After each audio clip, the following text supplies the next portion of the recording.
एक ऐसा जीवित प्राणी जो मुगल साम्राज्य के समय भी खड़ा था, जिसने अंग्रेजों का आगमन देखा, स्वतंत्रता संग्राम देखा, 1947 में भारत को आजाद होते देखा और आज भी हमारी आंखों के सामने खड़ा है। लेकिन यह केवल एक पेड़ नहीं है, यह हजारों जीवों का आश्रय है, भारतीय सभ्यता का मौन साक्षी है और यही कारण है कि इसे भारत का राष्ट्रीय वृक्ष घोषित किया गया। फिर भी आज यही बरगद धीरे धीरे हमारी धरती से गायब होता जा रहा है।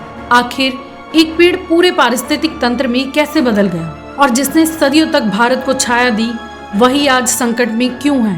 वैज्ञानिक बरगद को केवल एक पेड़ नहीं मानते, यह अपने आप में एक सूक्ष्म पारिस्थितिक तंत्र है। इसकी शाखाओं से निकलने वाली जड़ें जमीन तक पहुंचकर नए तनों में बदल जाती हैं। समय के साथ एक ही बरगद सैकड़ों तनों का रूप ले लेता है। जो अलग अलग पेड़ दिखाई देते हैं, वे वास्तव में एक जीव का हिस्सा होते हैं। इसी विशाल संरचना में पक्षी, बंदर, चमगादड़, कीट, कवक और असंख्य सूक्ष्म जीव अपना घर बनाते हैं। इसके फल वर्ष के उन महीनों में भी अनेक जीवों के लिए भोजन उपलब्ध कराते हैं जब दूसरे पेड़ों पर फल कम होते हैं। इसीलिए वैज्ञानिक बरगद को कीस्टोन स्पीसीज कहते हैं, अर्थात ऐसी प्रजाति जिसके बिना पूरे पारिस्थितिक तंत्र का संतुलन बिगड़ सकता है।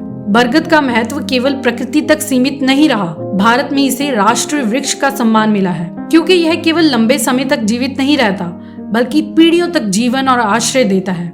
सदियों तक भारत के गांवों का केंद्र अक्सर बरगद के नीचे होता था। यही पंचायतें बैठती थी, यात्री विश्राम करते थे और गुरु अपने शिष्यों को शिक्षा देते थे। गांव का सामाजिक जीवन इसी छाया में फलता फूलता था। इस अर्थ में भारत के अनेक प्रारंभिक सार्वजनिक सभा स्थल, विद्यालय और समुदाय केंद्र किसी भवन में नहीं, बल्कि बरगद की शाखाओं के नीचे बने। इसीलिए भारतीय संस्कृति में बरगद स्थिरता, ज्ञान, संरक्षण और पीढ़ियों की निरंतरता का प्रतीक बन गया। अधिकांश पेड़ों का जीवन सीमित होता है, लेकिन बरगद लगातार नई जड़ें और नए तने बनाकर स्वयं को पुनः जीवित करता रहता है। इसी कारण कुछ प्रसिद्ध बरगद कई सौ वर्षों से भी अधिक पुराने माने जाते हैं। उन्होंने साम्राज्य का उत्थान और पतन देखा, औपनिवेशिक शासन देखा, स्वतंत्र भारत का जन्म देखा और आज का बदलता भारत भी देख रहे हैं। वे मानव इतिहास के सबसे पुराने जीवित साक्ष्यों में से हैं। इतना महत्वपूर्ण वृक्ष आज संकट में क्यों है? क्योंकि बरगद को फैलने के लिए खुली मिट्टी चाहिए, लेकिन आज उसके नीचे कंक्रीट बिछा दी जाती है।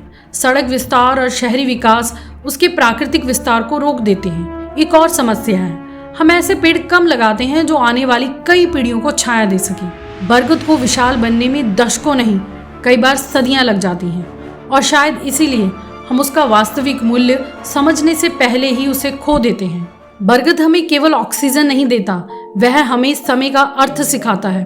वह याद दिलाता है कि महान निर्माण धीरे धीरे होते हैं। शायद यही कारण है कि भारत ने बरगद को केवल एक पेड़ नहीं, बल्कि अपने राष्ट्रीय वृक्ष के रूप में सम्मान दिया, क्योंकि यह केवल प्रकृति की धरोहर नहीं, भारतीय सभ्यता की जीवित पहचान है। और जब कोई सदियों पुराना बरगद गिरता है तो केवल एक पेड़ नहीं खोता, उसके साथ एक पूरा पारिस्थितिक तंत्र, अनगिनत जीवों का घर और इतिहास का एक जीवित साक्षी भी हमेशा के लिए समाप्त हो जाता है। इसीलिए अगली बारी जब आप किसी बरगद के नीचे खड़े हों तो केवल उसकी छाया मत देखिए, याद रखिए आप भारत के राष्ट्रीय वृक्ष के सामने खड़े हैं, एक ऐसे जीवित इतिहास के सामने जिसकी रक्षा करना अब हमारी जिम्मेदारी है।